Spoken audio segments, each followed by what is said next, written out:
Usually she just comes in and out, sometimes, or every other day or something like that too. At first you were a little bit confused as to who this guy was because you thought he might have been a SWAT member because of his gear. Talk to me about what he was wearing, why that confused you.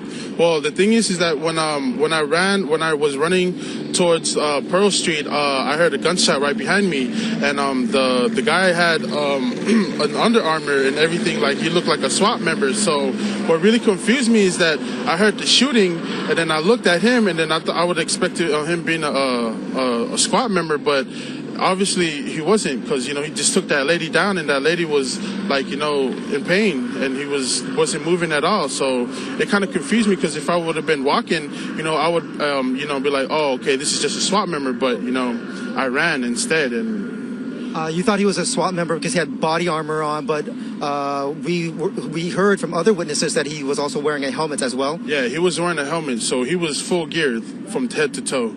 And then can you describe his ethnicity or what he looked like? Because about an hour or so ago, we saw an Asian American man being led out in handcuffs. Does that sound like the guy that you saw, or is that a different person? No, it was a different person that I saw that they pulled out earlier. The guy that I saw, he was about 6 foot, 6'1". He was kind of husky, like 220. I didn't know what color of his hair was, but because he had a helmet on, so it was really confusing on what ethnicity. Actually, he was Caucasian, so yeah. Was it anyone that you'd ever seen on campus before? No, I never seen him before. Never seen him ever on campus before.